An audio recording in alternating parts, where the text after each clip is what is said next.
O perdão foi a chave que mudou minha vida. Meus irmãos, testemunho emocionante da pastora Kelly Rosa. Testemunho que você encontra completo lá no canal Makir Podcast. O link está na descrição desse vídeo. Te peço para você deixar o teu like nesse vídeo e também para você se inscrever em nosso canal se você não for inscrito. Vamos assistir o vídeo. Eu vim de uma família tradicional, né? Somos 3 irmãs, meu pai, minha mãe já falecida e 3 irmãs, uma mais velha, eu do meio e a mais nova. Eu tenho um tempo de diferença da minha irmã mais velha de 1 ano e crescemos num lar tradicional. Por um lado, muito rígido, muito, como é que eu vou dizer, com muitos princípios, mas por outro lado, com muita liberdade. Então, ao longo da conversa aqui, a gente vai entender quais são os princípios que a minha mãe passou para nós e quais as liberdades que nós tivemos, porque eu não cresci num lar cristão. Eu fui conhecer Cristo com 28 anos, foi isso? 28 anos? Mais ou menos. Com 28 anos foi que a gente se entregou para Cristo, juntos. Uhum. Então, vamos lá, começando da minha infância. Venho de uma família que eu posso dizer que era de classe média, baixa, né? Meus pais tiveram muita dificuldade assim para nos criar, ambos trabalhavam. Minha mãe parou de trabalhar um pouco para cuidar da gente, né? Porque na época que eu me lembro, assim, do pouco que eu me lembro, eram eu e a minha irmã mais velha só. Eu acredito, né? Por ouvir falar, minha mãe nunca me falou isso, sempre foram a família, né? Que por ela ter engravidado muito cedo de mim, porque eu e a minha irmã nós temos um ano de diferença. Então a gente acredita que a mãe engravidou de mim ainda quando ela estava no puerpério. Eu acho que foi muito susto para ela, sim. Eu acredito por, né, minha avó falar, minhas tias falarem, a minha gestação foi negada. Nunca falaram que a mãe pudesse ter um dia tentado me abortar, mas no decorrer da caminhada aqui vocês vão entender do porquê que eu acho que isso deve ter acontecido. O tempo foi passando, a gente foi crescendo, aí 5 anos depois veio a Lilian, a minha irmã mais nova, e passando um pouco tempo assim, eu lembro que lá pelos meus 7, 8 anos, sempre que alguém me elogiava, que a minha mãe falava assim, porque vocês não viram a minha outra irmã, a minha outra filha. É um mulherão. Aí eu fui passando isso, entendeu? Sempre que eu tava com a mãe que alguém me elogiava, a mãe falava da Cíntia. Então é como se ela desmerecesse o elogio que eu tava recebendo. E eu acho que voluntariamente aquilo ali foi me alimentando como se quando eu ganhava alguma coisa eu não era merecedora de tal coisa. E aquilo ali voluntariamente foi tomando conta de mim, que tipo assim, eu era sempre não precisa, não quero, sabe? Sempre eu mesma me desmerecendo. Aí o tempo foi passando e continuava. Aí aonde que eu fui me refugiar? Sempre que tinha um concurso de beleza eu entrava. Sempre. E por ironia do destino, toda vez que eu entrava no concurso de beleza eu ganhava. Se eu não ganhava, eu ficava entre as 3 primeiras colocadas. Porque eu era bonita. Eu tinha o cabelo longo, eu era bonita, eu era morena, cor de jama. Hoje bonita. Eu tô desbotadinha hoje, gente, mas eu tinha cor de cuia, assim, morena, índia. Tanto que algumas pessoas da família me chamavam de cuia ou de índia, por causa da minha cor. Então eu chamava atenção, mas eu era magra. Magra, assim, surreal. Não dá pra acreditar, mas eu era magra. Enfim, então eu ganhava esses concursos de beleza, mas a minha mãe nunca me apoiava. Eu sempre ia porque parecia que eu queria mostrar alguma coisa que, tipo assim, eu posso ser algo mais. Ganhava aquilo ali por um tempo, me saciava, no outro tempo eu ia lá e fazia de novo, sabe? Mas sempre, e aí sempre voltava nisso. Nisso eu já tava com 10, 11, 12 anos, as pessoas me elogiavam e a mãe falava, porque tu não viu a Cíntia, que é um mulherão, que é isso, que é aquilo aí. A florzinha murchava e, tipo assim, parecia que eu entrava naquele meu lugar de novo, sabe? E ali eu ficava e não falava mais nada. Enfim, o tempo foi passando e A mãe sempre teve muito princípio de nos criar num princípio de tipo assim, quando a gente já estava mais adolescente, né? Quando a gente namorar, a gente não podia ter contato físico com o homem, sabe? Se entregar só pro nosso marido, no caso nós teríamos que casar virgem. E ela sempre bateu muito nessa tecla. O meu cabelo a mãe não cortava. Quando ela cortava, era ela que cortava e tirava só as pontinhas, então meu cabelo era passando a cintura, eu tinha cabelo muito comprido. E no colégio eu era muito perseguida por causa disso, porque eu era magra, com cabelo comprido. Hoje as pessoas estão pagando para ter cabelo. Antes a moda era cabelo curtinho, né? Então as pessoas sempre me colocavam rótulos de tipo, ou eu era Olivia Palito, ou era... eles botavam algum adjetivo relacionado ao meu cabelo, né? E eu morria de vergonha. Então quando eu ia pro colégio eu prendia o cabelo. Teve episódios que, por me chamarem de magra no colégio, eu colocava 5, 6, 10 calças. Pra preencher. Pra preencher aquilo que o corpo não mostrava. Não, gente, olha, era loucura. Mas, enfim. Essa é a parte que a mãe sempre puxava para os nossos princípios. Então, ela sempre dizia assim, embora... eu acho que no inconsciente dela, ela queria elogiar a Cintia e não prestava atenção que ela estava... né, me escanteando, vamos dizer assim, mas ela sempre lutou para manter a nossa família unida. Então, qualquer briga que tinha entre eu e a Cíntia, da Lilian eu vou falar pouco porque ela veio 5 anos depois, então ela era o bibelozinho e todo mundo cuidava dela, né? Mas entre eu e a Cíntia, se a gente brigava, ela batia em nós, o pai batia, a mãe só, né? Batia porque a gente tinha que ser amiga, porque a gente era irmã, porque a gente não podia brigar, mas em contrapartida ela só puxava o lado da Cintia e esquecia do meu, sabe? Mas é aquelas fusguinhas de irmãs que eu acho que todo mundo tem, né? Os meus filhos hoje também vivem discutindo e brigando e olha, um fez isso, outro fez aquilo, enfim. Então ela sempre prezou muito pela união da família. O lado de que a gente era muito livre para fazer o que a gente queria. Relação de festas. Então começou a vir a adolescência ali, a gente começou a sair. Eu e minha irmã, era sempre eu e minha irmã. Era festa todo final de semana, mas ainda que a gente fosse livre para ir para festas, tinha as recomendações. Não anda com estranho, não conversa com estranho, não aceita nada de estranho, não fica com homem nenhum, é tu e a tua irmã e tu. Se divirtam, não bebam, não fumem, não aceitem nada. E isso a gente fazia. O pai levava a gente para a festa, buscava a gente da festa. Era eu, a minha irmã e os amigos que iam conosco ali, né? A gente se divertia, voltava para casa. E assim a gente foi passando a nossa adolescência.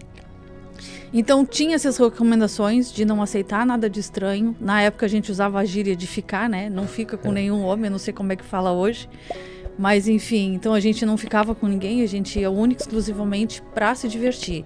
Tinha os princípios que a mãe dizia assim, ó, quando vocês começarem a namorar, se preservem.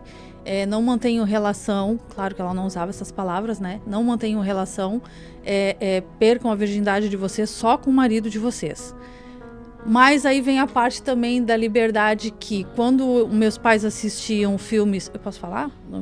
Pornô, eles não faziam questão de que a gente não assistisse junto.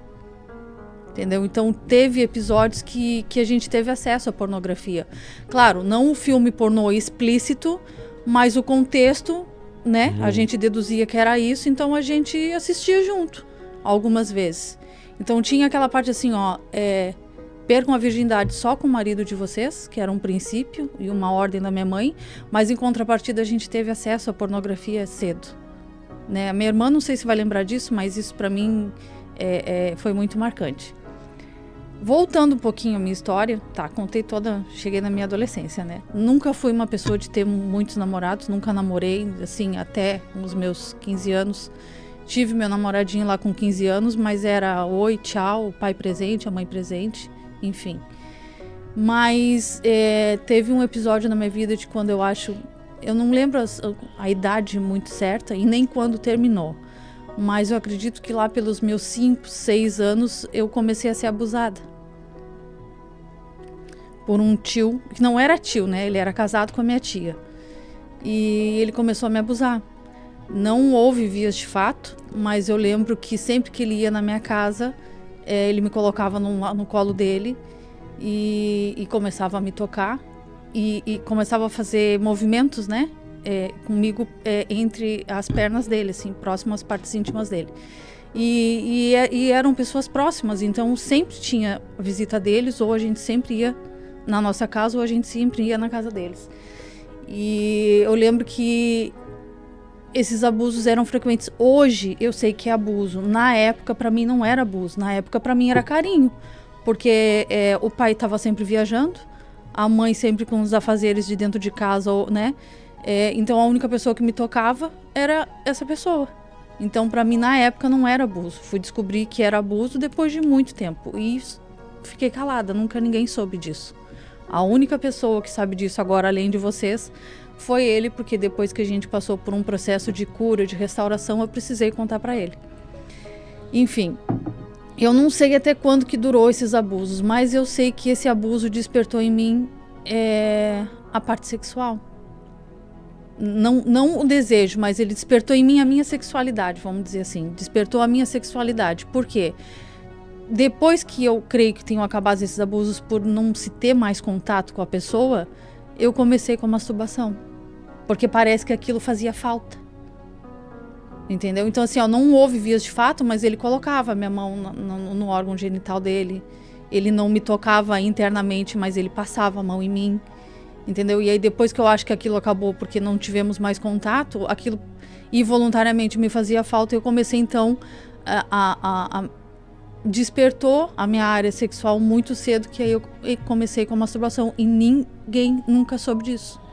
Eu nunca contei pra ninguém. Foi necessário agora, depois de velha, mãe, casada, que isso viesse à tona pra gente curar algumas raízes, né, de coisas que a gente carrega sem saber que carrega. Essa mordaça, né, que Satanás coloca. Exatamente, essa mordaça. Enfim, passou-se essa parte e eu e minha irmã, a gente sempre saía junto. Eu com 16 anos eu comecei a trabalhar, né, eu estudava de manhã e trabalhava à tarde. Mas numa dessas festas que eu fui com a minha irmã, a gente sempre foi muito rodeado de amigos homens, mas eram amigos mesmo, os vizinhos ali. Tu vai lembrar, o Samir ali, aquela galera ali. Então toda vez que eu e minha irmã saía, que o pai levava a gente, buscava a gente, era com ela, com esses amigos ali da rua. Então era eu, a minha irmã, aí tinha mais uma ou duas amigas nossas e muitos amigos homens. Então as pessoas de fora das festas tinham pouco acesso a nós. Mas nesse dia fatídico eu decidi olhar além da roda de amigos. E conheci uma pessoa. E aí, na época não existia celular, não tinha rede social, não tinha nada. Essa pessoa pediu meu telefone, eu dei meu telefone, 2, 3 dias, o telefone da casa, né?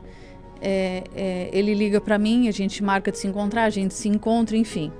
O tempo foi passando, eu acho que eu deslumbrei, né? É muito mais velho que eu, na época eu tinha 16 anos.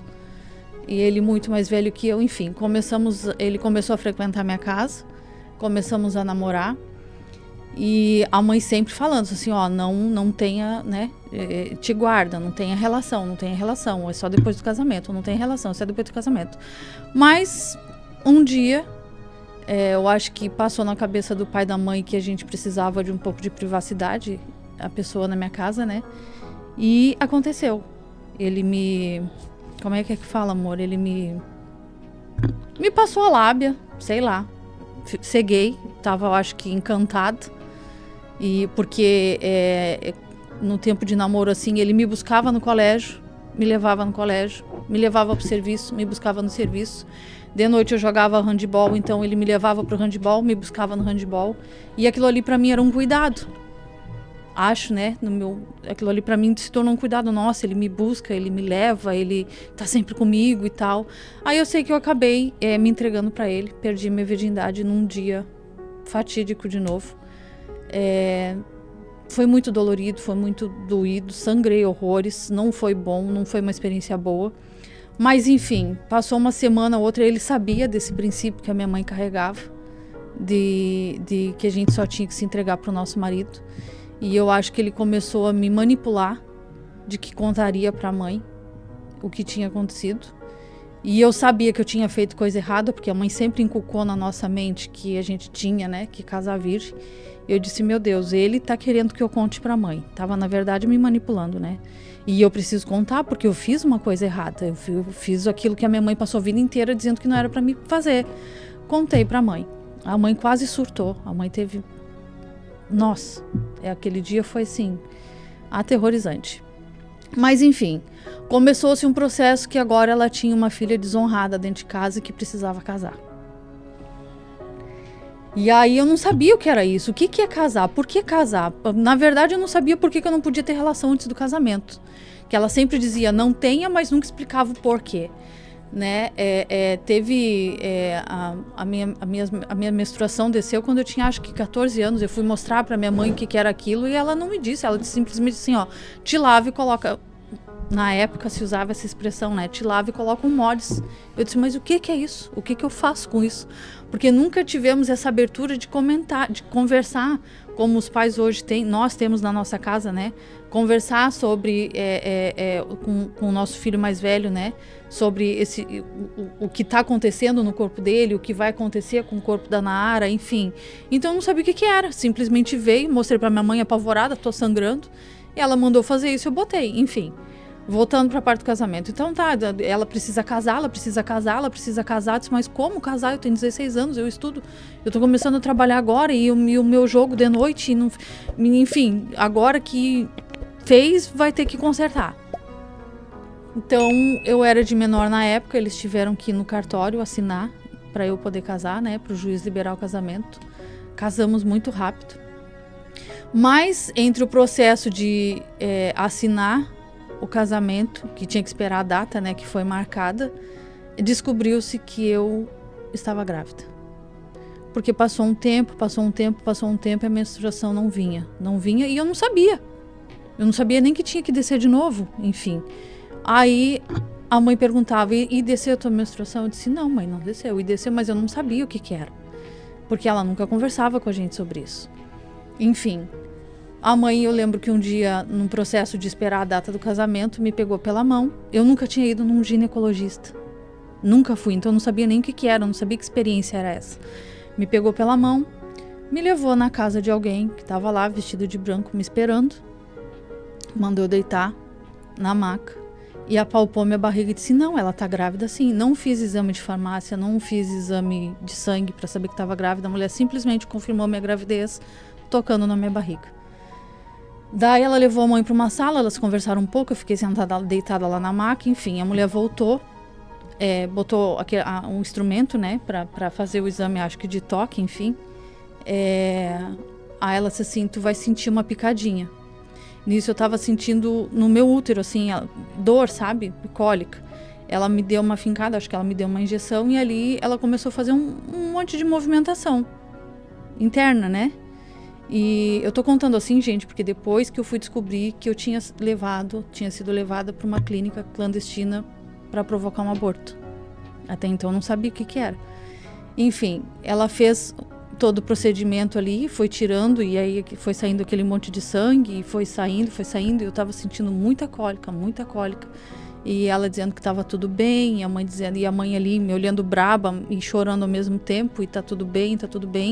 Enfim, saí dali já sangrando, como se a minha menstruação tivesse descido. Ela deu todas as recomendações para minha mãe, fomos para casa, fiquei quase 2 dias sangrando muito, com muita dor, mas ainda sem saber o que tinha acontecido. Eu fui saber o que aconteceu depois de algum tempo, que eu entendi o que era que tinha acontecido comigo, que eu tinha praticado um aborto. Desse jeito. E aí, quando eu descobri que isso era um aborto, eu fiquei assim, meu Deus, e agora o que eu faço? E aí, depois disso, uns dias antes do meu casamento, que a minha mãe me levou para um ginecologista, acho que para ele receitar anticoncepcional, né, para dizer que eu ia casar, enfim. Aí eu comecei a tomar um anticoncepcional, aí eu soube o que era relação sexual, porque daí o ginecologista falou comigo, né. Enfim, aí veio o casamento, veio a parte do casamento. O que aconteceu no casamento? Eu não sabia o que era, eu não sabia o que eu tinha que fazer, eu não sabia para que lado andar, eu não sabia nada. Simplesmente me entregaram para um homem, porque eu tinha me entregue para ele, enfim. Durante o casamento, eu vivi uma vida encarcerada.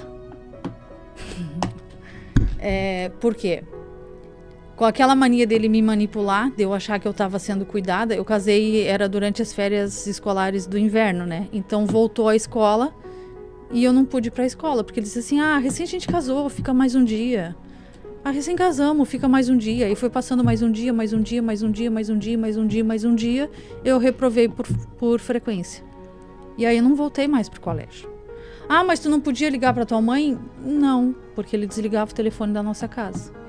Mas tu não podia sair? Não, porque quando ele saía, ele me deixava trancada dentro de casa. Só que aquilo ali pra mim, como eu não sabia o que era um casamento, eu não sabia que aquilo ali estava sendo abuso ou que eu estava sendo mantida em cárcere privado. Enfim, foi passando o tempo, aí nós íamos muito esporadicamente na casa dos meus pais para almoçar ou para jantar ou para passar um final de semana. Os meus pais nunca foram na minha casa, onde nós morávamos. Quando a mãe ligava para lá, era ele que atendia.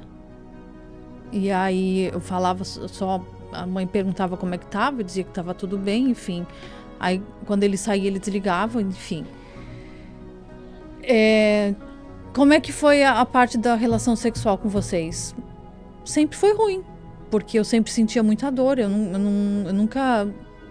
não sei descrever o que era o ato sexual durante aquele casamento, porque eu nunca senti nada, eu sempre sentia muita dor, ele sempre me maltratava, então era sempre muito doloroso para mim.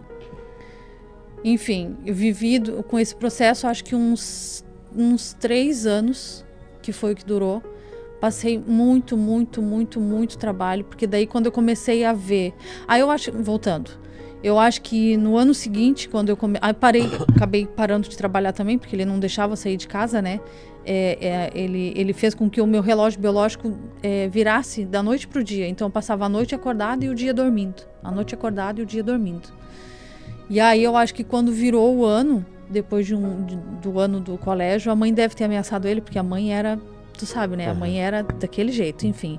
Ela deve ter ameaçado ele para eu voltar para a escola. E aí ele permitiu que eu voltasse para a escola, só que aí eu voltei de noite. E aí foi que eu comecei a entender que o que eu estava vivendo não era um casamento. Era abuso sexual, era abuso psicológico, era cárcere privado, enfim, porque ele continuou, me levava para a escola e me buscava da escola, né? Aí lá na escola eu conheci minha amiga, Karina, e aí foi a única que sabia o que eu vivia no meu casamento, que eu contava para ela. Eu não contava para os meus pais, eu contava para ela. E aí junto com ela o professor de geografia também começou a dizer, olha, tu precisa te libertar, tu precisa contar para alguém, tu precisa contar pro teu pai, tu precisa sair dessa casa. E aí só que eu tinha medo, porque tipo assim, como é que eu vou largar a única pessoa que tá cuidando de mim? E eu acho que no meu inconsciente eu remetia lá ao meu passado, as pessoas me elogiavam pra minha mãe, e a minha mãe sempre dizia, a Cíntia é um mulherão, essa daqui é assim, é assado. Então, pra mim, a única pessoa, ainda que o meu corpo sofresse, a única pessoa que cuidava de mim era ele. Enfim, e fui entendendo o que estava acontecendo, passou-se. Um dia, eu consegui, acho que, enrolar ele e pedir pra ele permitir que a Cíntia fosse me buscar. E aí, quando a Cíntia foi me buscar, eu disse, Cíntia, me tira daqui. Me tira daqui, eu preciso ir embora. Daí ela nem perguntou por quê, ela simplesmente me pegou da mão e a gente fugiu, voltamos pra casa da mãe. Eu deixei tudo pra trás, tudo, roupa, tudo. Saí só com a roupa do corpo. E voltei pra casa da mãe e disse pra mãe, eu não vou voltar mais pra lá. Se eu voltar pra lá, ou eu me mato, ou ele me mata. Não volto. E depois disso, nunca mais tive acesso a essa pessoa, nunca mais vi. Ele não foi atrás de mim, nunca mais nada. Nunca mais vi. E acabou essa história da minha vida aí. Aí passou-se, acho que uns 2 anos, eu já tinha recuperado a minha vida, estava trabalhando numa loja, era vésperas de Natal. Essa é a parte boa, gente. Depois que encerrou esse ciclo, eu voltei a sair com a minha irmã, né, mas nunca mais me envolvi com ninguém, nunca mais nada, enfim. Aí, trabalhando um dia na loja, eu era atendente, entrou um ser que vos fala toda segunda-feira, 8 horas da noite, Maquir Podcast. Entrou, magrinho, bonitinho, de olho verde, me olhou, eu olhei pra ele, ele me olhou, eu olhei pra ele. Erivelto, magrinho de olho verde, tu viu, né, Erivelto? Bonitinho, magrinho de olho verde. Era isso. Tu tem que respeitar a minha história, Erivelto. Enfim, aí ele saiu da loja, eu continuei ali meu serviço, né, atendendo e tal, daqui a pouco a pessoa volta, e aí ela volta e vem em minha direção. Aí eu era vendedora, né, disse, eu vou faturar, né, eu vou vender, eu ganhava comissão de cada item vendido, enfim. Ele veio pra mim, deu uma olhadinha na loja, fez eu mostrar as coisas pra ele e tal, daqui a pouco ele me pediu um papel, uma caneta e eu dei. E aí essa pessoa disse assim, agora tu me dá teu número. Naquela época já existia telefone, o 5120, te lembra? Era o meu telefone, era o 5120, aquele que na época eu pude comprar. Mas já existia outros, né? Mas aquele era o meu telefone, enfim. Terminou meu expediente de trabalho, eu fui pegar meu telefone e tinha umas trocentas chamadas no telefone. E era da pessoa, mas eu não retornei. Porque quando eu saí da loja, ele estava na esquina da loja me esperando. Mas não era pra cárcere privado? Não. Enfim, aí ele começou a se conhecer, marcamos de almoçar no outro dia. Aí, quando diz, aquela história que diz que a mulher pega o marido pelo estômago, no nosso caso foi ao contrário, porque daí ele me levou para almoçar no melhor restaurante da cidade. E eu nunca tinha comido comida japonesa, e ele me levou lá. No meu horário de almoço, para nós almoçarmos e nos conhecer. Aí a gente começou a se conhecer, enfim. Começamos a sair, apresentei ele para os meus pais. Aí eu acho que ali nessa parte com os meus pais, o que tinha acontecido no meu passado já estava mais, como é que eu vou dizer, mais leve de ser tratado, né? Enfim, eles gostaram do Diogo, a gente começou a namorar, né, amor? E o Diogo sempre investia em ter alguma coisa mais séria comigo, eu sempre fugia, porque daí depois eu comecei a seguir à risca aquilo que a minha mãe falou, né, de não me entregar para uma pessoa que não fosse meu marido. E ele, eu acho que da onde ele veio isso não existia. Tinha dificuldade. Mas enfim, hoje ele diz que aquilo ali foi o que fez ele se apaixonar por mim. Por quê? Porque todas as mulheres com as quais ele tinha se envolvido era envolver o pai bola. E comigo demorou para acontecer. Então, ele me ganhou pela barriga porque ele me levou para comer no melhor restaurante da cidade, e eu ganhei ele por me preservar, né? Por não ser tão fácil assim. E ali começou a nossa história, né, meu amor? Enfim, ele era da noite, eu já era bem conhecida na noite, sempre com aquele esquema da gente sair sempre rodeado muito de amigos. Os meus amigos todos conheciam o Diogo, eu não tinha conhecido ainda. Os seguranças das festas que nós frequentávamos, todos conheciam o Diogo, eu não conhecia ainda. Enfim, chegou nos ouvidos da minha mãe quem era o Diogo. Né, amor? O Diogo se apresentou pra mim como uma pessoa que tinha uma revenda de carro. Hoje a gente dá risada dessa história. Ele revendia carro, de fato ele revendia carro, mas não era de revenda. Enfim, eu acho que quem nos acompanha aqui já sabe da história dele, né? Que ele era integrante de uma quadrilha de roubo de carro. Enfim. Eu pegava emprestado, só esquecia de devolver. Enfim. Até esses dias eu brinquei com uma amiga minha sobre isso, né? Mas vamos lá. Vamos lá, senão não vai dar tempo. Meus pais descobriram quem era o Diogo. Chamaram o Diogo para uma assembleia de família. Botaram o Diogo no centro da roda, assim, e tinha um monte de lobo na volta. E o lobo era o meu pai e minha mãe. Disse, olha, quero saber de ti quem é o Diogo. E ele contou. Enfim, contou porque ele sabia que não tinha mais como mentir quem era ele. E o meu pai, eu não sei se manipulando a situação ou se foi realmente muito sábio naquele momento. Porque ele viu que eu já estava envolvida, né, com o Diogo e o Diogo comigo. E ele disse assim, o que tu fez daqui para trás não importa. O que importa é daqui para frente. E permitiu que eu continuasse namorando o Diogo, e assim foi. Só que passou o tempo, um tempinho depois, eu trabalhando, né? Eu já tinha terminado os meus estudos, estava fazendo um curso pré-vestibular e trabalhava. O Diogo foi pego. Ele foi... como é que fala, vida? Lá, que aconteceu aquele dia lá, que a polícia Me pararam no meio do enfim, centro a da polícia, cidade. deu a gíria que a gente usa hoje, a polícia deu um atraque nele, enfim, foi preso de novo. Nesse que ele foi preso de novo, acho que tu passou 6 meses, 3 meses, 6 meses preso, aí meu pai disse assim, ó, agora deu. Agora tu nunca mais vai ver ele, tu nunca mais vai ter acesso, tu nunca isso, tu nunca aquilo.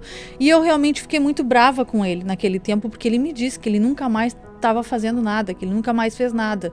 Que o tempo que ele tinha passado preso, que nesse tempo aí ele já tinha passado 3 anos e 8 meses preso, 2 anos e pouco preso, não sei. Ele já tinha aprendido, então ele nunca mais ia pegar nada que era dele. Enfim, ele foi preso. Eu passei um tempo sem ver ele, mas lá pelas tantas... Eu posso falar isso aqui, vida? Que tu me ligou da cadeia? Enfim, se não pode, corta. Ele me ligou da cadeia e eu fiquei apavorada. Meu Deus, tá me ligando, esse homem tá me ligando da cadeia, não sei, enfim. Comecei a ter contato com ele de novo. Aí passou-se um tempinho dele preso ali e eu falei pra ele que eu ia esperar ele então sair da cadeia e assim foi. Quando ele saiu da cadeia, ele foi falar com meu pai. Enfim, é óbvio que meu pai não aceitou que a gente voltasse a namorar, minha mãe também não aceitou que a gente voltasse a namorar, e ali começou um descumprimento de promessas com a minha mãe de novo, porque daí eu comecei a mentir pra ela, pra começar a namorar o Diogo escondido. E ali a gente ficou um tempo escondido, até que foi que não dava mais pra gente manter o nosso relacionamento escondido, e eu decidi fugir de casa com ele. Então, o nosso relacionamento começou aí, quando eu fugi de casa com ele.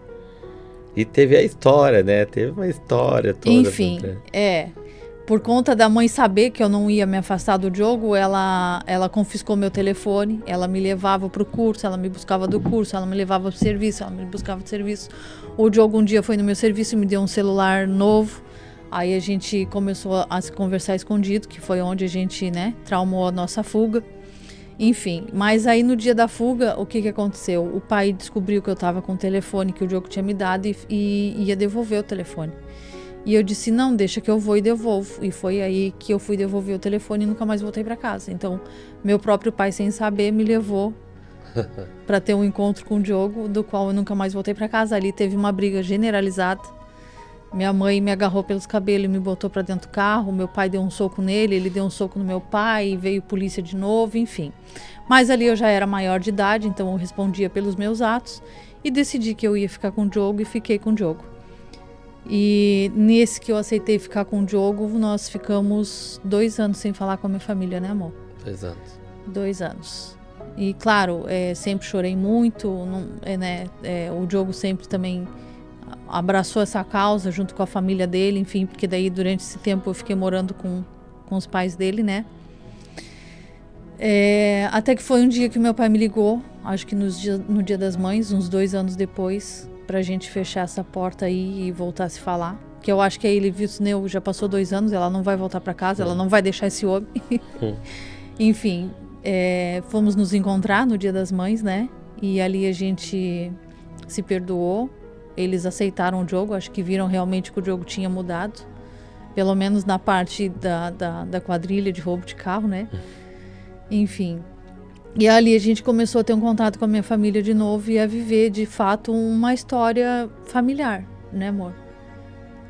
E aí, depois que os meus pais aceitaram, e aí veio, né, todo um contexto familiar, aí a gente depois alugou uma casa, conseguimos sair da casa dos pais dele, ele arranjou um trabalho, eu ainda estava no mesmo, que era a loja, né? A gente começou a nossa luta com a drogadição dele, do Diogo, a drogadição do Diogo. E aí entrou de novo um mundo da qual eu nunca tive contato. O que eu vou fazer com essa pessoa? Como é que lida com isso? Porque até então, e é o que a sociedade inculca na cabeça da gente, que a drogadição é sem vergonhice, né? E pra mim aquilo ali era sem vergonhice. Meu Deus do céu, o que esse homem tá fazendo usando droga? Então toda vez que ele chegava drogado dentro de casa, era tudo que tinha dentro de casa voava nele. Tudo que tinha dentro de casa voava nele.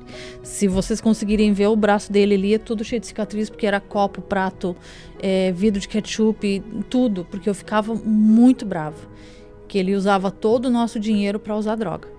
Nesse meio tempo, daí eu vinha, a minha mãe, aí depois da gente, né, começou a ter umas conversas, a mãe disse assim, ó, quando casa até morrer. Eu não casei filha minha pra andar separada. Claro, na época eu não era casada com o Diogo, mas a gente vivia junto. Então, depois que ela viu o coração do Diogo, quem era o Diogo, que ele não era mais uma pessoa ruim, que ele cuidava de mim, ela começou a amar o Diogo. Hoje eu digo que ela amava o Diogo mais que eu. E eu acho que ela morreu amando o Diogo mais que eu. Enfim. Então, toda vez que o Diogo chegava drogado dentro de casa, depois de eu quebrar os pratos com ele, eu queria ir pra casa dela, eu ia, chorava as pitangas, ela se volta pra tua casa. Bota o rabinho entre as tuas pernas, vai lá, cuida do teu marido, foi tu que escolheu, te vira. E assim eu fazia. Que eu acho que depois de ter desobedecido tanto, o máximo que eu podia fazer era ouvir os conselhos dela, né? Ela tinha anos de casado com meu pai, enfim. Voltava pra casa. Acontecia de novo, eu ia pra casa dela, ela me mandava de volta pra casa. Até que foi um dia que eu acho que o Diogo cansou dessa vida e decidiu fazer um tratamento. E aí ficou lá seus 9 meses tratando. E eu, junto com ele, junto com a família dele, ele foi para bem longe, né? Nós somos de Pelotas, né? No Rio Grande do Sul. Ele foi lá pro interior de Porto Alegre. Nós conseguimos um local para ele lá. A história vocês já sabem aqui, se não sabem, puxa lá nos episódios que ele vai ter lá, do tempo do tratamento dele. Só para não demorar tanto aqui, né? Superamos esses 9 meses, né, amor? Muita luta. Não foi fácil. Peguei tuberculose nesses 9 meses e aí eu não podia ir visitar ele porque na época as comunidades terapêuticas não eram tão liberais como são hoje, né? A visita era uma vez por mês. Domingo de cada mês. O primeiro domingo de cada mês, mas o acesso à visita que a gente teve a ele era depois de 2 meses ou 3 meses, né? Que era para não correr o risco dele querer vir embora para casa de novo. Só que aí lá no 6º mês foi aonde eu descobri que eu tava com tuberculose. E aí eu não podia ir visitar ele. E eu disse, como é que eu vou? Eu disse, se tu não vir, eu vou voltar para casa. Aí eu fui. E aí eu não podia chegar perto da pessoa porque era transmissível, né? E ele queria saber o que estava acontecendo e eu não podia contar, porque se eu contasse ele ia querer tudo e qualquer coisa que acontecesse. E ela 10 vezes mais magra do que era. Já era. Então assim, naquele tempo eu cheguei a pesar 47 quilos. Eu disse, meu Deus, eu perguntava, mãe, o que está acontecendo? E eu dizia que era trabalho demais, porque tudo e qualquer coisa podia ser um gatilho para ele acabar com o tratamento dele, né? Enfim, passamos por isso, houve a bênção dele. O que a Kelly fez? Vamos contar essa parte que é boa, né? Enfim. Chegou a bênção, né? Que é o dia que terminou o tratamento, 9 meses. E eu conversei com o seu Pedro. Com o seu Pedro, que era o CEO da fazenda lá, que era o, né? O dono, pode dizer assim, o dono da fazenda era quem cuidava a fazenda lá. A comunidade terapêutica. E conversei com ele e disse assim, eu quero casar, eu quero sair daí debaixo da bênção de Deus e tal. E ele achou o máximo e entrou nessa loucura comigo. Então a gente começou a fazer os preparativos pro casamento e o Diogo não sabia de nada. E aí eu falava, mas eu Pedro, como é que eu vou fazer pra vestir esse homem? Porque quem tá lá tá de chinelo, bermuda, camiseta, e eu vou de vestido de noiva e ele vai ficar no altar me esperando de chinelo, bermuda e camiseta? Não quero, né? Aí o seu Pedro enrolou ele e fez com que ele colocasse, né, um terninho lá. Tava muito quente, então ele não usou a parte de cima do terno, só a camisa, gravata e a calça. Enfim, chegou a parte dele receber a bênção dele. Eu inventei que eu ia no banheiro, mas fui lá me vestir de noiva. Quando eu voltei, eu acho que ele tava tão aéreo que ele não sabia nem onde ele tava. Porque tinha um gaiteiro lá, como a gente é do Rio Grande do Sul, a marcha nupcial para eu chegar até ele foi de gaita. E aí começou a tocar gaita e ele sem saber de nada. Quando eu vi, eu surge de noiva, linda, plena, bela. Me abre a capela, gente. Eu vejo a mulher entrando de noiva. Eu disse, mas será que é a Kelly? Todo mundo olhando pra mim, só eu de bobeira. Enfim, pra ele não correr o risco de não aceitar casar, né? Já saiu da comunidade casado. Não tive nem chance de ver não, Joaquim. E o bom é que a capela não tinha nem janela pra ele querer fugir. Era só a entrada e ninguém ia deixar ele sair. Casamos ali na comunidade, né? Recebemos a bênção de Deus ali na comunidade e ali começou a nossa vida pós-drogadição, né? Livre de tudo, graças a Deus. E aí depois disso, acho que uns 4 anos... Aí veio, né? Lógico, muitas lutas, enfim. Mas graças a Deus superamos toda essa parte ruim, né? A restauração da família já tinha acontecido. E aí Deus nos presenteou com a vinda do nosso primeiro filho. E ali foi onde começou a nossa história com Cristo. Então, tudo isso aconteceu. Eu conhecia Deus de ouvir falar, né? Mas quando eu entendi que a gente precisava Eu precisava de algo mais. Porque daí, depois que o Diogo saiu da comunidade, vinha, né? Vinha as crises de abstinência e eu não sabia lidar com isso. Porque o que as pessoas precisam entender hoje quando tem um dependente químico em casa é que a família vira um codependente. Então o Diogo fez um tratamento, mas nós não fizemos. Eu não fiz, a mãe dele não fez, o pai dele não fez. Então o Diogo saiu da comunidade tratado e nós continuávamos com aquela codependência. Então quando o Diogo saía sozinho, nós ficava roendo as unhas, porque a gente não sabia o que poderia acontecer. Quando o Diogo ia jogar futebol, a gente não sabia se o Diogo ia voltar para casa.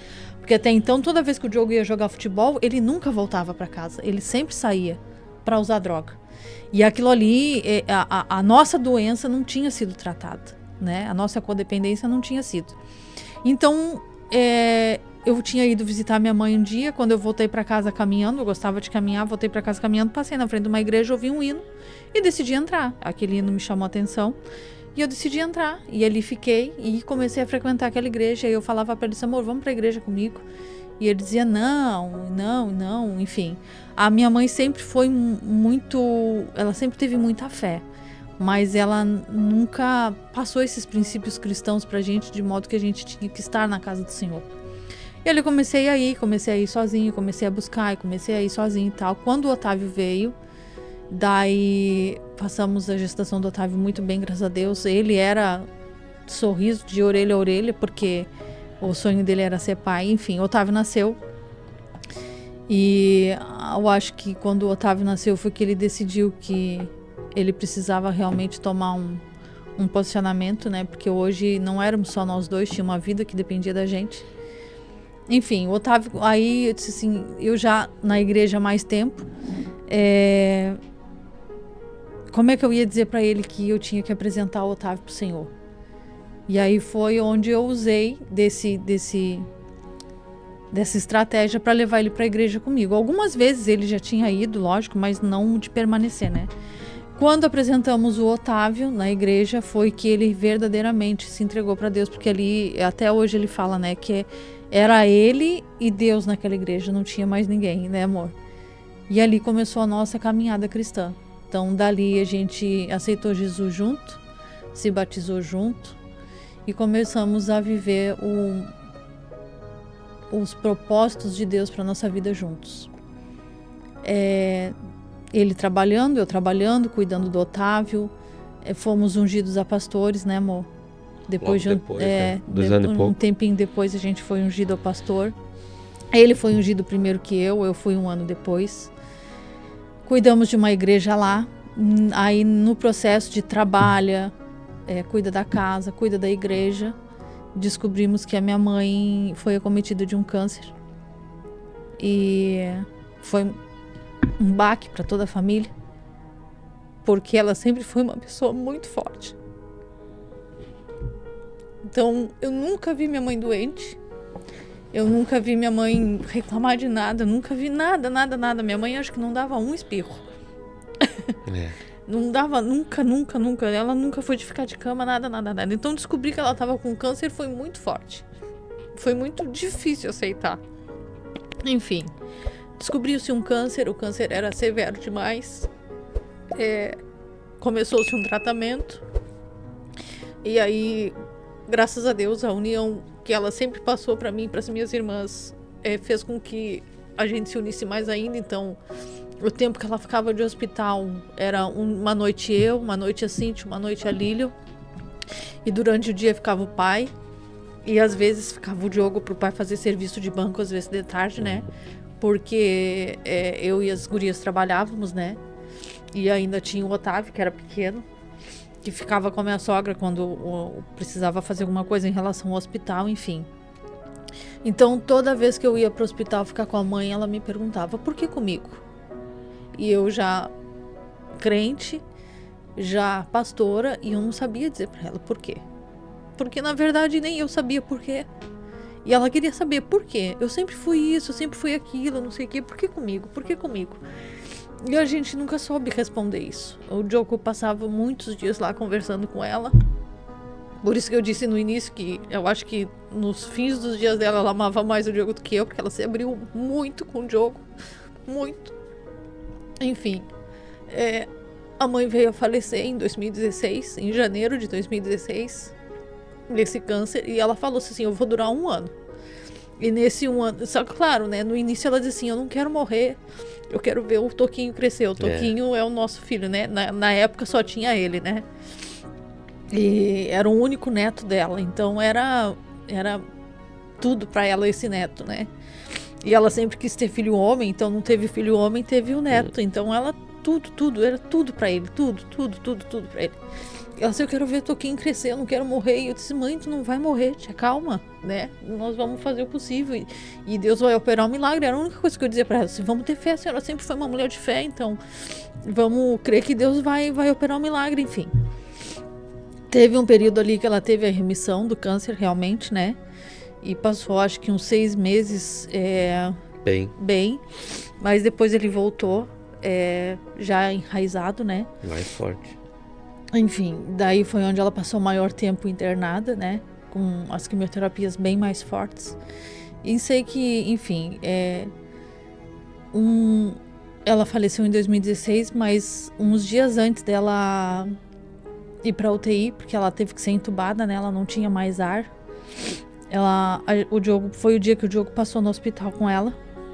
E aí eles conversaram bastante. E o Diogo fez um apelo. E ela aceitou Jesus.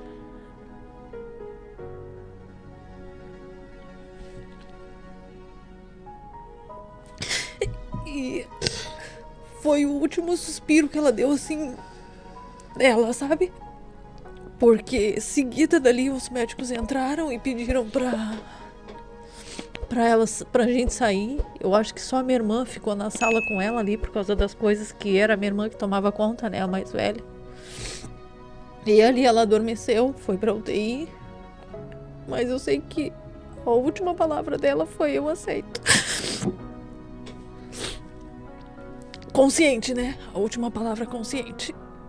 E ali ela ficou uns 45 dias e em janeiro de 2016 a gente recebeu notícia do óbito dela.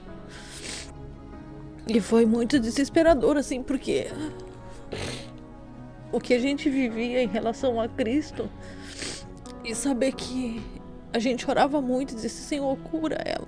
Então quando ela aceitou, eu disse, agora já era, né? Agora é vitória. Então, assim, agora Deus vai curar porque ela aceitou e ela vai ser um milagre. Ela vai contar que ela aceitou Jesus e ele curou ela. Mas a cura não veio. Então, quando eu recebi a notícia da morte da mãe, eu fiquei muito revoltada.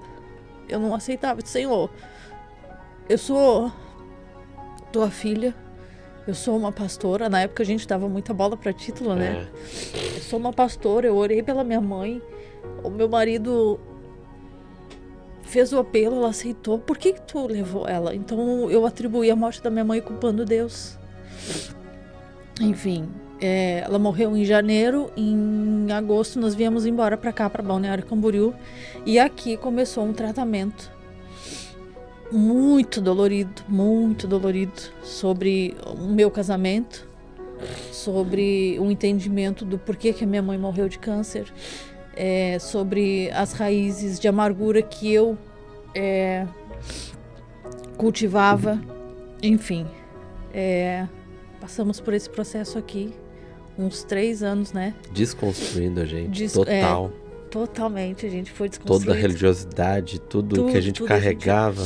Tudo. A gente viveu um outro evangelho. Parecia que, tipo assim, ó, o que a gente tinha vivido até um presente momento era uma mentira e aqui a gente começou a viver tudo diferente. Sem falar o que tinham nos ensinado e era tudo... Nossa, totalmente diferente. Nossa, foi assim, na realidade a gente se sentiu como se estivesse entrando na igreja novamente. Quase isso. Bem assim. Enfim, aí... Teve um dia que foi onde eu comecei a buscar, né, o entendimento do que tinha acontecido, porque até então eu ainda não aceitava a morte da minha mãe, eu ainda brigava muito com Deus, não pregava mais, né, porque o fato da gente ser pastor, a gente pregava em bastante igreja lá, não pregava mais, eu simplesmente bani, não desviei, não virei as costas para Cristo, mas eu estava muito brava com ele, então não fazia mais nada pro reino. né? Simplesmente não, o Diogo me convidava para ir na igreja que nós cuidava, eu não ia. Enfim, quando eu cheguei aqui, que a gente foi começar a ser tratado primeiro no nosso casamento, né? Porque tinha muita coisa para ser reconstruída no nosso casamento. Enfim, teve um dia que nós fomos levar uma bênção para uma família e o pai de família que recebeu era profeta e olhou para mim e disse assim: "E tua mãe?" E eu disse: "Ele vai mexer no vespeiro, né?" E aí eu disse assim, fiquei quieta olhando para ele assim: "Tua mãe já faleceu, né?" E eu disse: "Sim, já." E aí ele assim: "Deixa eu te dar um conselho, tu precisa liberar perdão." E eu disse assim: "Nossa, primeiro ele fala da mãe, depois ele disse que eu tenho que liberar perdão, esse cara tá louco." E aí ele assim: "Aquilo que matou tua mãe vai te matar." Me deu esse choque de realidade, sabe? Eu disse: "Mas o que matou minha mãe? O que matou minha mãe foi um câncer. Minha mãe não foi morta, não tiraram a vida dela. Não foi um câncer, foi uma doença muito severa." Eu disse: "Pois é, essa doença tá querendo se instalar em ti e é por causa da falta do perdão." Então eu entendi, fui buscar, a gente foi estudar o que precisava ser feito, o que era o liberar perdão. O que era o liberar perdão da minha parte? Eu estava vivendo um processo de aceitação que a minha mãe viveu a vida inteira com o meu pai, porque o pai sempre foi muito mulherengo e sempre maltratou demais a mãe.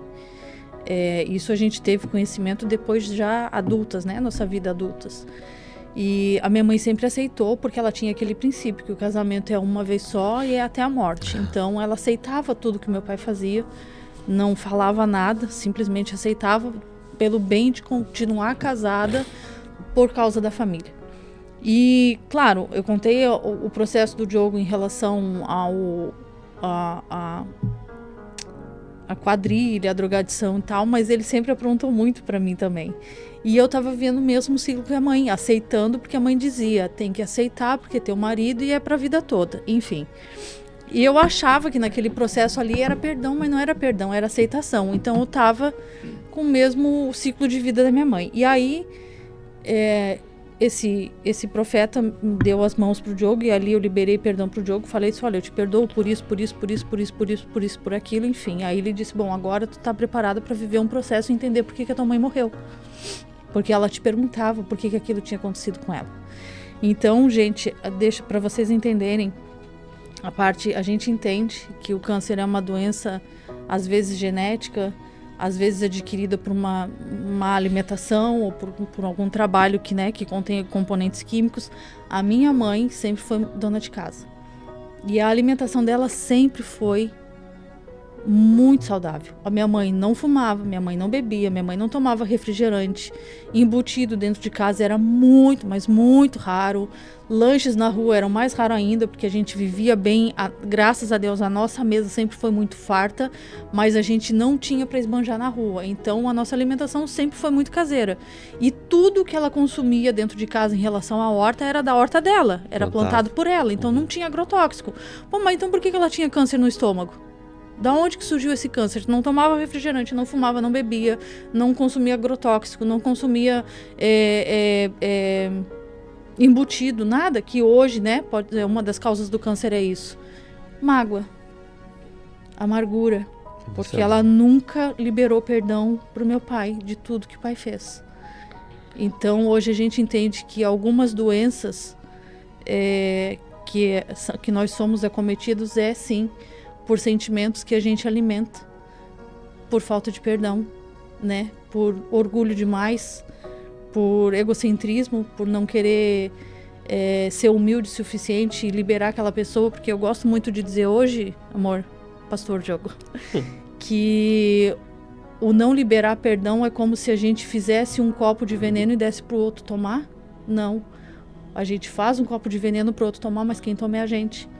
Então a outra pessoa tá lá, tá vivendo a vida dela, e nós estamos aqui nos alimentando de amargura, nos alimentando de raiva, nos alimentando de todo sentimento ruim, e aquilo ali uma hora o nosso corpo vai gritar. E era o que estava acontecendo comigo, porque tu te lembra que eu tinha fortes dores no estômago e ninguém sabia o que era. Eu fazia exames e estava tudo bem, mas as dores continuavam ali. Até esses dias testemunhei para a pastora Tânia, que esteve aqui, né? Que depois que eu liberei perdão pro Diogo, no estômago eu nunca mais senti nada. tenho hoje, né, que nem eu tô aqui atacada da coluna, mas enfim, doenças normais, assim, resfriado, gripe, essas coisas, mas a dor no estômago nunca mais senti. Então ali eu entendi que a doença da mãe foi, como é que fala? Psicossomática. Psicossomática? Enfim, ela foi acometida dessa doença porque ela tomou o veneno da amargura e não liberou perdão pro pai. E ela não liberou mesmo, porque ela contava pro Diogo que ela ia, durante o tempo que ela tinha de vida, ela ia resolver toda a vida de modo que as coisas ficassem para nós e não ficassem para ele. Enfim. E foi assim que eu descobri o porquê do câncer da mãe, foi assim que Deus revelou para mim o porquê do câncer da mãe, e foi aí que eu decidi, olha, a insanidade, perdoar Deus pela morte da mãe. Como se ele tivesse alguma culpa, né? E foi aí que a gente buscou, então, restaurar o nosso casamento de modo que não houvesse mais nenhuma brecha para Satanás operar. Buscamos aconselhamentos, né? Eu tive que ter maturidade para ouvir tudo que o Diogo tinha para ouvir para mim, porque nesse processo de perdão a gente precisa falar, né? E para um falar, o outro tinha que ouvir. E para eu conseguir liberar um perdão genuíno pro Diogo, o Diogo tinha que contar para mim o que ele tinha feito. E essa parte foi bem difícil, porque como é que eu vou ouvir que ele aprontou para mim? Vou ficar quieta, da onde isso, né? Era quase, mas enfim, até que foi um dia que eu não conseguia ficar quieta e a pastora me pegou da mão e disse assim, deixa eu te dizer uma coisa, e essa frase nunca mais saiu da minha cabeça. Quem não tem domínio próprio tem demônio próprio. Eu disse assim, mas eu não tenho demônio? Eu já sempre querendo debater, né? E ali houve esse processo de restauração. O Otávio viveu tudo isso com a gente. Tivemos que fazer um caminho de volta com ele também. Fizemos um caminho de volta com ele também. Fizemos um caminho de volta com o pai, porque depois a gente entendeu, né? Que tudo que a gente fez de errado, claro, na ignorância, porque a gente não conhecia Cristo ainda, mas é como a história de Davi, né? Davi é um homem segundo o coração de Deus, mas ele teve consequências do erro dele, né? Do filho dele lá que Deus levou, né? Ele orou, ele botou a cara no pó, ele orou pedindo vida pela criança e a vida não veio, né? E assim foi conosco, a gente fez um caminho de volta, pedimos perdão pro meu pai, porque o Diogo agrediu o pai, porque eu fugi de casa, eu já tinha feito isso com a mãe no hospital, né? Mas desse caminho de volta e tal, e ali a gente foi reconstruindo, recalculando a rota da nossa vida, né, amor? E isso já aqui, então muita coisa aconteceu na nossa vida cristã aqui, espiritualmente falando, né? As portas que se abriram para um casamento saudável. Não é um casamento, gente, comercial de margarina, né? Esses dias a gente falava, ele tem uma cabeça pensante, eu tenho uma cabeça pensante, mas o que faz a gente ser saudável hoje é o que nós fazemos com pensamentos diferentes. Então ele me entende, eu entendo ele, e a gente chega num denominador comum, né, amor? E antes não, era o pensamento dele, era o meu pensamento, e a gente puxava era cabo de guerra, né? E aqui a gente entendeu que a gente precisava andar com o mesmo ponto de visão, né? Embora os pensamentos fossem diferentes, a gente precisava ter a gente tinha um ponto de partida, mas a gente tinha que saber para onde a gente queria ir e para onde a gente levava o nosso filho, que na época era só o Otávio. Enfim, passamos esse processo. Eu tive que passar por uma sala profética para liberar perdão para a mãe de algumas coisas que eu falei, que eu fiz, outras coisas que eu precisava receber o perdão dela. E nesse dia foi muito forte porque eu não conseguia falar. Eu fiquei paralisada na sala com a pastora Cris, lembra? Eu sei que eu gritava muito, porque ela falava assim, tu precisa viver o luto daquela sala de UTI e sair dessa sala e fechar a porta e começar uma nova vida. E eu tava paralisada ali e não conseguia. Enfim, nesse dia a pastora Cris profeticamente se colocou no lugar da mãe e começava, filha, me perdoa por isso, me perdoa por aquilo. E eu chorava muito, muito, muito, muito, muito, muito. E na hora de eu pedir perdão, eu não conseguia de eu liberar o perdão, eu não conseguia liberar, porque era como se eu visualizasse a mãe naquele leito de UTI, né? E aí foi que o Espírito Santo me derrubou e eu gritava, mãe, eu te perdoo, mãe, eu te perdoo. Eu te perdoo. por cada palavra que tu direcionou a mim mesmo sem saber que me magoava, porque eu nunca falei pra ela que me magoava. Então ela não tinha como saber que ela tava me ofendendo. E eu pedi muito perdão pra ela porque eu fiz muita coisa errada. Eu desonrei muito a vida deles. E então fazer esse caminho de volta naquele dia foi doído. Mas foi mais doído ainda porque era como se aquele luto que eu tava vivendo me alimentasse, sabe? É como a gente fala assim, a gente bota no esconderijo do nosso coração lá, fecha a porta e joga a chave fora e ninguém tem acesso. Então, a pastora diz assim, agora fecha a porta da UTI. E eu não conseguia fechar. Fecha a porta, eu já te perdoei, vai viver tua vida. E eu não conseguia fazer isso. Mas ali nós ficamos mais um tempo e eu consegui sair dali. E aí ali eu consegui, acho que com mais leveza, entender que, indiferente de tudo que eu tenha passado com a minha mãe, existia uma liberação de perdão tanto da minha parte quanto da parte dela. Então hoje, eu sei que se houvesse a possibilidade dela ver quem eu me tornei hoje, ela teria orgulho de mim. Com certeza. Ela teria orgulho da gente. Porque ela viu que a gente venceu. Ela viu que não era só um fogo de palha, sabe? Ela viu que eu construí uma família. E depois do Otávio, ela ganhou mais 2 netos. Que ela não teve acesso. Na verdade, as crianças não tiveram acesso a ela, mas a Nara hoje, né, com 6 anos, sabe exatamente quem é a avó dela. Ela sabe exatamente quem... Ela sabe quem é. Ela sabe que existiu uma pessoa. Um casal de gêmeos, né? Ainda depois da Nara veio a Maria e o Joaquim, que eu tenho certeza que a mãe seria... Meu Deus! Ai, que aí daí da minha irmã mais nova, né? Que também casou. Eu acho que ela teria... Da Cíntia ela sempre teve orgulho. Mas ela teria orgulho de onde a Cíntia tá hoje, né? A empresária lá em Pelotas, a Lilian, formada, com uma família constituída também, com 2 crianças maravilhosas, meus sobrinhos, a Malu e o Joaquim. Beijo pra vocês, a tia ama vocês.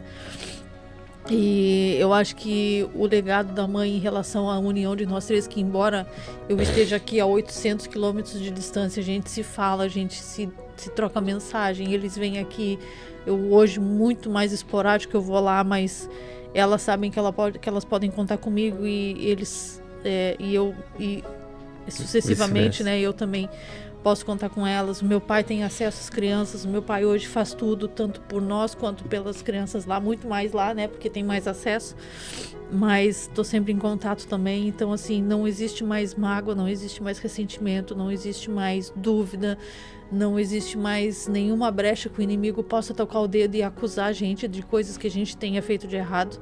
Eu acho que muito das culpas que nós levamos era nós mesmos nos condenando, né? O inimigo de Satanás pra gente não receber o perdão de Deus, porque já existiu, né? Tudo que a gente fez na nossa ignorância, quando nós aceitamos a Cristo, já foi por mar do esquecimento. E a gente precisava viver essa verdade, só que a gente não aceitava isso porque a gente se autocondenava. Então, entender que Jesus, a obra consumada da cruz, não é para pessoas distintas, é para todos. E a gente entendeu isso e foi liberto, né, desse sentimento de culpa que impedia a gente de avançar em muitas áreas da nossa vida. E assim a gente vive hoje. Temos a Nara de 6 anos, o Benjamin de 3 anos, o furacãozinho. Os nossos filhos são, eu gosto de dizer muito que eles são proféticos, né? Cada um veio numa estação da nossa vida para mostrar uma parte, para revelar, na verdade, um Deus, porque Deus ele se revela todos os dias para nós. Então, o Otávio veio para revelar a salvação, a Nara veio para revelar a provisão, e o Benjamin veio para revelar a bênção, tanto que o nome dele é Benjamin por causa disso. E hoje a gente vive, graças a Deus, claro, de vez em quando tem lá uns fios desencapados, né, amor? Mas a gente vive uma história saudável no nosso casamento, Temos ouvido de muitas pessoas que a gente é referência de família, e eu creio nisso. Bem, Porque recebemos há muito tempo atrás uma palavra de que nossa casa seria uma casa sacerdotal, e assim tem sido. O Diogo entendeu a identidade dele como pai de família, né? Como sacerdote. E ele fala muito que é aquele que dá destino. Como é que é a frase que tu fala? o homem, ele provê, ele protege e dá destino. E é exatamente isso que ele tem feito. Então, hoje, vocês ouvirem eu falar de quem era o Diogo antes e de quem é o Diogo hoje, parece que a gente está falando de pessoas diferentes, né? Às vezes eu vejo assim, acontece alguma coisa lá em casa que ele tem que consertar, eu fico olhando ele consertando. Eu disse, Jesus, aquele homem que pegava meus vale-transporte para trocar por crack, agora tá consertando um chuveiro ali para a família ter um banho quente para tomar. Então é como se fosse realmente duas pessoas diferentes, e é isso que Deus faz. A partir do momento que você aceita Jesus, que você se entrega genuinamente, que você recebe o amor dele, a filiação dele, ele transforma a água em vinho. Não tem mais como a gente receber o amor de Deus e continuar sendo a mesma pessoa. É lógico que dia após dia vai ter um carrapato para tirar. E é por isso que a gente crê no nosso bom pastor. Porque o bom pastor é aquele que puxa a ovelha, né? Corrige a ovelha, mas também limpa a ovelha. E é por isso que hoje a gente não imagina a nossa vida longe de Cristo. Ministerialmente falando, hoje a gente cuida bem da nossa casa, e esse é o nosso ministério. Entendemos que esse é o nosso ministério.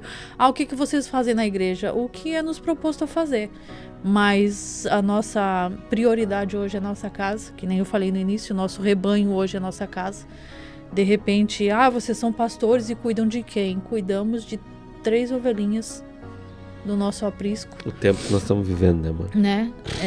Tem promessa, eu sei que tem promessa, mas hoje é o tempo de dar destino para eles, né? O Otávio, com 14 anos, tá precisando de várias direções, que é o tempo que ele tá se descobrindo, né? Olha, eu vou dizer uma coisa para vocês. Se vocês pensam que recém-nascido dá trabalho, espera ter um filho adolescente. Misericórdia, mas vamos lá. Então, assim, mas por que hoje tá difícil de ter um filho adolescente? Porque hoje o mundo fala um monte de coisa que é bom, e nós vivemos isso, né, amor? A gente viveu o mundo, e eu não posso dizer que é ruim. Mas hoje eu não quero que meu filho viva isso, porque eu sei que o que tem além disso é muito melhor. Irmãos, eu peço para vocês deixarem o like nesse vídeo. Vou pedir também para você que não é inscrito em nosso canal se inscrever e ativar o sininho das notificações.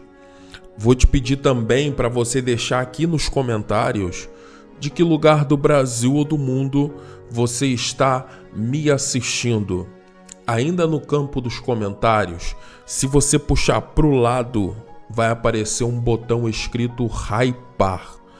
Eu sei que ele não aparece para todas as pessoas, mas se ele aparecer para você, clica nesse botão e ajuda o YouTube a distribuir esse vídeo para mais pessoas.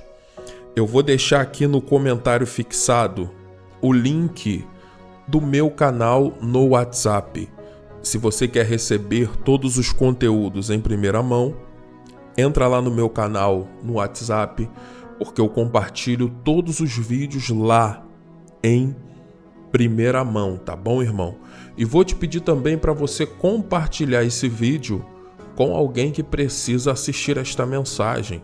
Um amigo, um familiar. Compartilhe em seus grupos de oração, em seus grupos de WhatsApp. Seja um canal de Deus para abençoar outras vidas. Irmãos, assistindo o testemunho da pastora Kelly Rosa, nós podemos entender que o perdão, ele é uma liberação daquele que perdoa. Como assim pegar uma liberação? A pessoa que fica com a mágoa no seu coração, ela, por muito tempo, carrega algo que lhe faz mal. E quando o homem ou a mulher, né, de maneira geral, aprende a arrancar isso do seu coração, ele se sente aliviado. Quem já liberou perdão, quem já abriu mão de sentimentos e de rancores que estavam presos em seu coração, sabe do que eu estou falando. E nós precisamos entender uma coisa. Na nossa mente, as pessoas e as situações vão durar para sempre, mas pessoas são passageiras. Então, talvez o tempo que você perde guardando esse rancor no seu coração era o tempo que alguma situação estaria sendo solucionada. Era o tempo que você teria liberado perdão e estaria vivendo com uma pessoa que talvez não terá nem muito tempo mais nessa terra. Então eu trago para vocês essa reflexão porque alguns movimentos são necessários. E o testemunho da pastora revela para nós que ela guardou coisas por muito tempo, mas também ela não conhecia Jesus. E depois que nós conhecemos a Jesus, nós precisamos entender que Jesus ele nos perdoou de pecados muito piores, de coisas muito piores. Imagina que nós estávamos seguindo o caminho ao inferno, mas Jesus ele se entregou por nós, mesmo ele não tendo pecado. Ele se fez maldição por nós, mesmo ele não sendo maldito, e nos deu salvação pela sua graça e pela sua bondade. Então pense, reflita se vale a pena carregar esse rancor no seu coração ou se vale a pena liberar perdão. Se esse vídeo falou ao seu coração, deixa aquele like. Nos siga também para mais vídeos. Que Deus abençoe tua vida poderosamente.